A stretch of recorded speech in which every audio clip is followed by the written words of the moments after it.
Hello, नमस्कार, आदाब and welcome to another episode of Dil ki बात। कैसे हैं आप सब? उम्मीद करती हूँ आपकी सेहतें और मुस्कुराहटें कायम होंगी।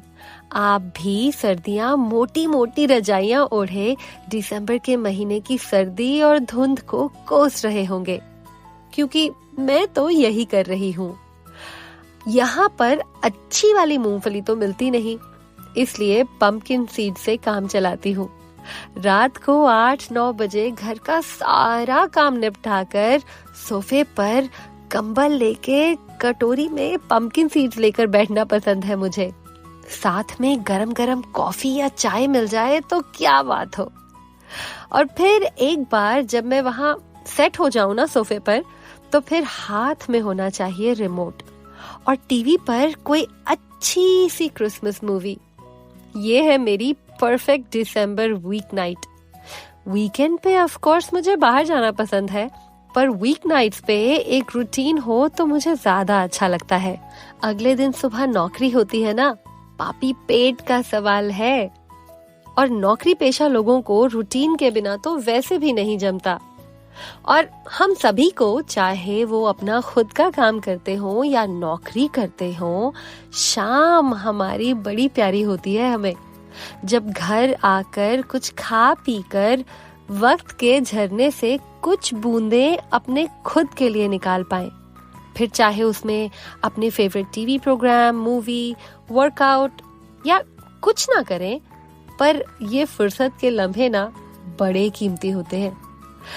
एक ना जावेद अख्तर साहब का शेर है कि तब हम दोनों वक्त चुरा कर लाते थे, तब हम दोनों वक्त चुरा कर लाते थे, अब मिलते हैं जब भी फुर्सत होती है। गाहे गाहे यही तो अंजाम है ना घर गृहस्थी वाले लोगों का। अरे ये नेगेटिव नहीं है, हाँ बस ये कि जिंदगी ना बड़ी तेज रफ्तार गाड़ी बन जाती है और हमें पता ही नहीं लगता कि कब हम उस पर सवार कितनी दूर निकल आते हैं। तो जब मौका मिले ना, अपने लिए फुर्सत के पल ढूंढ लिया कीजिए, ना मिले तो चुरा लिया कीजिए। असल जीवन तो उन्हीं पलों में है जब घर के सभी सदस्यों के साथ मिलकर कुछ ना कर रहे हो आप, बस खाली बैठ किसी के सर पे तेल लगाया जा रहा हो और सब तन्मयता से टीवी देख रहे हो। बचपन में ना मेरे डैडी हमारे सर की चंपी किया करते थे, बहुत ही जबरदस्त वाली। सर जो तेरा चकराए या दिल डूबा जाए, उसमें जॉनी वॉकर ने जैसी की है ना, उससे भी कहीं ज्यादा अच्छी। उनका हाथ तपड़ तपड़ सर पे पड़ता और सारी दिमागी थकान दूर हो जाती। फिर वो हल्के हाथों से आंखों की पुतलियां उठाते, आंखों पे तेल वाले हाथ फेरते और फिर कान इस ढंग से खींचते कि दर्द ना हो, बस मजा आ जाए। ये सब टीवी देखते देखते होता और अक्सर छुट्टी के दिन ही होता। फिर एक एक करके सबको तेल लगता, क्योंकि मैं सब में बड़ी थी, शुरुआत मुझसे ही होती। खैर, अब वो वाले संडेज कहाँ, अब तो सब लोग करने में बिजी हो गए हैं। ये करना है, वो करना है, खाली बैठना किसी को नहीं आता अब। पता है, आराम से अपने घर में खाली बैठना भी एक कला है and it is going extinct. सर्दियों में कभी छोलिया भून कर खाया है, या तंदूर में शकरकंदी, या फिर अंगीठी के पास आग सेकी है कभी? रुई वाली रजाई में घुसते ही कभी यूं लगा हो जैसे रजाई गीली है और फिर एहसास हुआ हो कि गीली नहीं, सिर्फ ठंडी है। और हाँ, किसी की गरम रजाई खींची है कभी? उससे बड़ा सितम तो मुझे लगता है आप किसी पर कर ही नहीं सकते।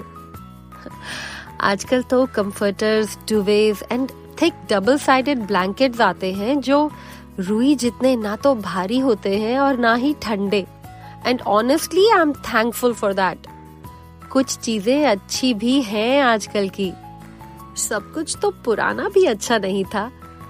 अच्छा, इंडिया में तो कभी मैंने क्रिसमस सेलिब्रेट नहीं किया कुछ खास, एक दो बार मुझे याद है मेरे जिद करने पे मम्मी एक छोटा सा क्रिसमस ट्री ले आई थी और एक क्रिसमस केक भी। उसके अलावा तो क्या ही सेलिब्रेट करेंगे वहाँ। पर अब यहाँ यूएस आने के बाद मैंने क्रिसमस सेलिब्रेट करना शुरू कर दिया है।